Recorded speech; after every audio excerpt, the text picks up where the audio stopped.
it's Joe Tamargo from PlumbingSupplySchool.com. All right, welcome back to part 3 of how to unfreeze your pipes.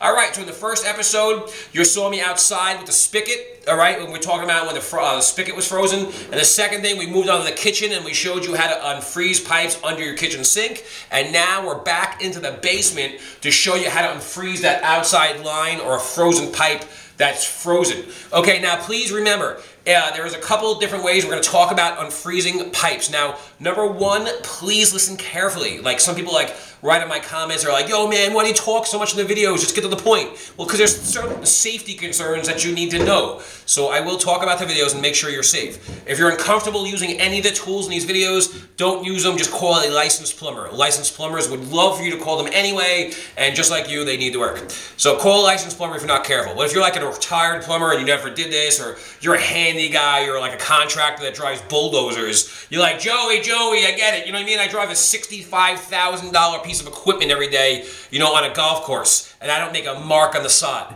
All right, then God bless you, try this. Now remember, you can only defrost water pipes. You cannot defrost your gas pipes, sewage pipes, and you also do not want to try to defrost anything that's plastic, made out of PEX, or anything like that. If you have a copper pipe that is frozen, you can defrost that. Now, a couple different things after you defrost the pipe.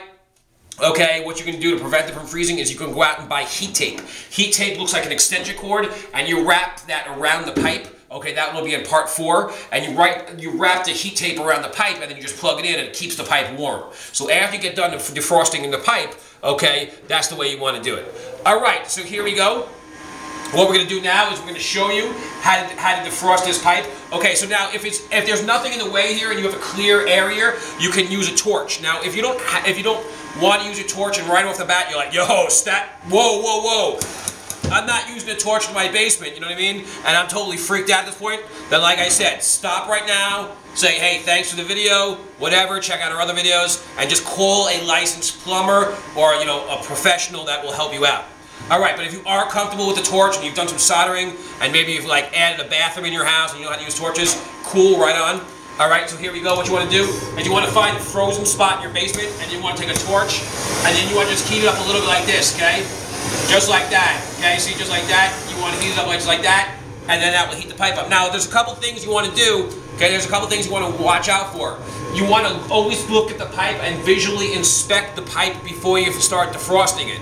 Because a lot of times, copper pipes, they crack, okay? And if the pipe is cracked and frozen, you won't know it. But once you defrost it and you start getting water pressure back, what's going to happen is once you defrost it, that pipe's going to start spraying water everywhere. And then you're like, oh my God, maybe it was better to call the plumber. You know what I mean? At that point, you'll be calling your insurance company. All right.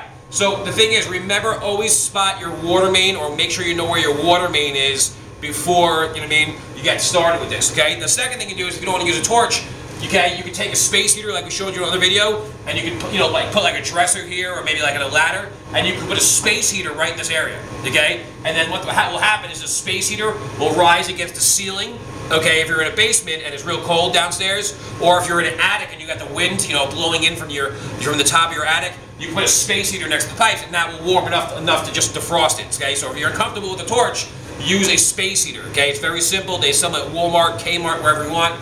Put a space heater. Put a ladder right here. Put a space heater. The space heater, all the hot air will rise. The heat will get stuck. It will defrost your pipes. It might take longer than a torch, but it will work. Now, if you have, like I said, like a torch, and you're comfortable with it, you can go out and do it that way.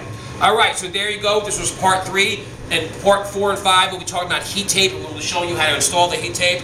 All right, if you have a bathroom faucet, you can do the same thing. Okay, remember, you always want to make sure before you use any kind of torch or anything like that, there's nothing in your way, okay? You don't want to light the torch and burn your house on fire, right? Because that will happen, right? Like Smokey the Bandit will tell you that fire and wood do not mix. So like I said, if anything in this video makes you uncomfortable, call a licensed plumber. But if you're a really handy guy or someone in an emergency pinch, you can do that. Now, remember, this will also work for like a pipe. If you have a trailer home or a mobile home and you're watching, shout out to the south. What's up there? Like I said, you can, you know what I mean? You can do the same thing on a copper pipe. And maybe crawl into your trailer and you'll see your copper pipes. You want to heat your copper pipes up, okay? But a lot of times in trailers they don't have copper. Just remember that you have PEX. So at that point, you want to use a space heater, okay? So if you have a mobile home, you probably have plastic pipes, and if you do, you want to put a space heater under your mobile home, okay? And then you want to heat it up that way. All right, so thanks for watching. This is Jacuzzi Magnum from PlumbingSupplySchool.com. I'll see you on the next videos. Peace!